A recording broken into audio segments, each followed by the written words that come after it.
আসসালামু আলাইকুম, আশা করি সবাই ভালো আছেন। সবাইকে স্বাগত আমার ব্লগ ভিডিওতে। আজকে আমি হাসিনাকে নিয়ে একটি এপিসোড করতে যাচ্ছি। Hasina hit plan.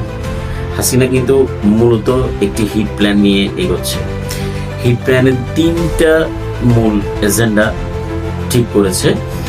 প্রথম যে বিষয়টা রয়েছে সেটা হচ্ছে যে সংসদ নির্বাচনকে যে কোনোভাবে বানচাল করা। দ্বিতীয়ত হচ্ছে তারেক রহমানকে বাংলাদেশে ফেরত আসাতে বাধা দান করা, এবং তৃতীয়টা হচ্ছে নিজের ক্ষমতাকে আবার পাকাপোক্ত করা। এই তিনটি বিষয়ে আমি বিশ্লেষণ করব। শেষ পর্যন্ত আমার ভিডিও দেখবেন, অবশ্যই ধৈর্য সহকারে থাকবেন। আরেকটা কথা, অবশ্যই যারা ইউটিউবে দেখছেন তারা সাবস্ক্রাইব করবেন, আর যারা ফেসবুকে দেখছেন অবশ্যই ফলো করে আমার সাথে থাকবেন। আসুন আমরা মূল এপিসোডে নেই।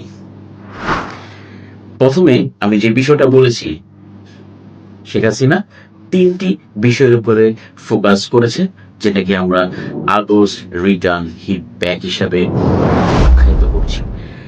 দেখুন, প্রথম যে পয়েন্টটা আমি উত্তোলন করছি সেটা হচ্ছে সে যে নির্বাচন, ফেব্রুয়ারিতে যে নির্বাচন হতে যাচ্ছে, নির্বাচনকে বানচাল করতে যাচ্ছে, নির্বাচনকে প্রশ্নবিদ্ধ করতে যাচ্ছে। তার আগে বেশ কিছু পরিকল্পনা কিন্তু সে নিয়েছে। অক্টোবর থেকে ফেব্রুয়ারি পর্যন্ত এই সময়টা একটা বিশাল প্ল্যান কি? প্রথম যে বিষয়টা হচ্ছে যে দেশে অরাজকতা সৃষ্টি করা, এবং অরাজকতা সৃষ্টি করলেই এই দেশে একটা বিচ্ছিন্ন অবস্থা হয়ে যাবে। মূল যে জায়গাগুলোকে চিহ্নিত করা হয়েছে, ঢাকা, চট্টগ্রাম, খুলনা, এই অঞ্চলগুলোকে প্রধান জায়গা হিসাবে চিহ্নিত করেছে। প্রধান জায়গা কেন বলছি?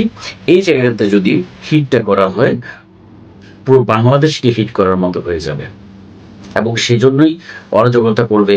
বিভিন্ন জায়গায় খুন করা হবে, রাহাজানি হবে, সন্ত্রাস হবে, এবং এই প্ল্যানেই কিন্তু এগোচ্ছে। এর আগে যে প্ল্যানটা ছিল গেরিলা বাহিনী প্ল্যান, সেটা মোটামুটি আমাদের গোয়েন্দা সংস্থা ধরে ফেলেছে, এবং সেগুলোকে বানচাল করার একটা ভালো উদ্যোগ কিন্তু নিয়েছে। কিন্তু তারা কি বসে থাকবে? কারণ এটা তো ভারতের তৈরি করা একটি দল, এবং ভারত কি বসে থাকবে? ভারত এই তাদের এই রাজাকার বাহিনী গিয়ে সাজিয়ে গুছিয়ে আবার আরেকটা প্ল্যানে আক্রমণ করবে। কারণ তারা কোনোভাবেই বসে থাকবে না। তারা যে কোনো মূল্যে এই নির্বাচনকে বানচাল করবে, এবং নির্বাচন বানচাল করার মাধ্যমে এই সরকারকে দুর্বল এবং ব্যর্থ হয়েছে বলে একটি প্রপাগান্ডা চালাবে। এবং সেটার জন্য যে কোনো ধরনের আক্রমণ হতে পারে। মানুষ খুন থেকে শুরু করে, বোম ব্লাস্ট করানো থেকে শুরু করে, সন্ত্রাসী হামলা, এই ধরনের নাম চালন করে, এবং দেশে একটা বিশৃঙ্খলা হয়েছে, এই ধরনের প্রপাগান্ডা মিডিয়াকে ব্যবহার করবে, কিছু গোয়েন্দাকে ব্যবহার করবে, কিছু মানুষদেরকে ব্যবহার করবে, তারপরে বুদ্ধিজীবীদেরকে ব্যবহার করবে। ব্যবহার করার মাধ্যমে এবং সোশ্যাল মিডিয়া তো সবচেয়ে বড় মুখ্যম জায়গা, যে জায়গা থেকে এগুলোকে ছড়াতে থাকবে এবং অস্থিতিশীল করে দেওয়ার চেষ্টা করবে।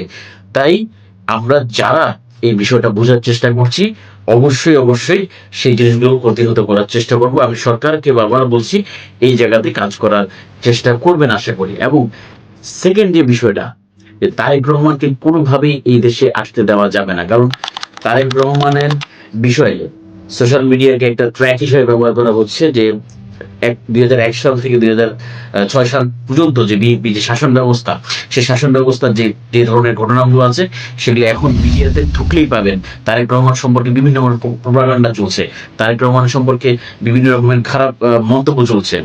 মিডিয়াতে যান, তারপরে সোশ্যাল মিডিয়াতে যান, এবং তাদের নেতা কর্মীর মাধ্যমে এইগুলো কিন্তু ছড়ানো হচ্ছে প্রপাগান্ডা। কারণ তারেক রহমান হচ্ছে একমাত্র তার প্রতিদ্বন্দ্বী। এদেশে যদি আসে, কোনোভাবেই তাকে নির্বাচন করতে দেওয়া বা কোনোভাবেই তাকে সেই জায়গায় তুলে নিয়ে আসার সুযোগ দিবে না। এটা কিন্তু দ্বিতীয় পয়েন্ট হিসেবে কাজ করছে।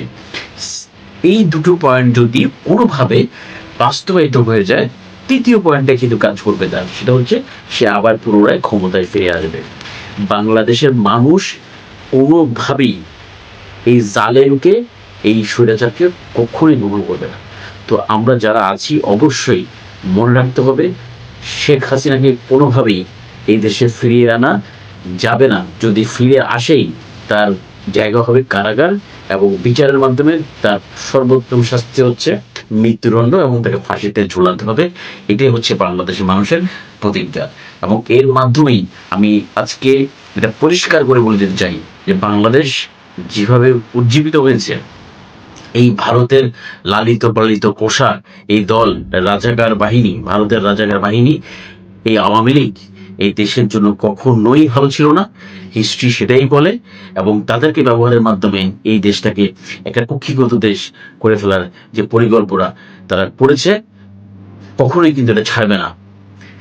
এই পরিকল্পনা তারা অব্যাহতভাবে প্ল্যান করতেই থাকবে, বাংলাদেশকে দুর্বল করার চেষ্টা করবে, বাংলাদেশকে সিকিম এবং হায়দ্রাবাদের মতো যে কোনো মূল্যে তারা কবজা করবেই। তারা কখনোই বসে থাকবে না। আওয়ামী লীগ হচ্ছে তাদের জন্য সবচেয়ে বড় অস্ত্র।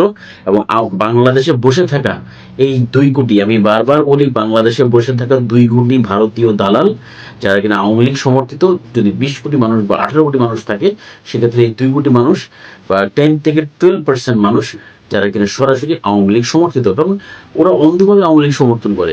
কারণ শেখ হাসিনা তো সমর্থন লোক নয়, তারা ইমোশনাল দিক থেকে সমর্থন করে। কিন্তু শেখ হাসিনা তো দেশটাকে শেষ করে দিয়ে গেছে এবং এখনো ভারতের ছত্র ছায়ায় এই দেশকে আবার কবজা করতে যাচ্ছে।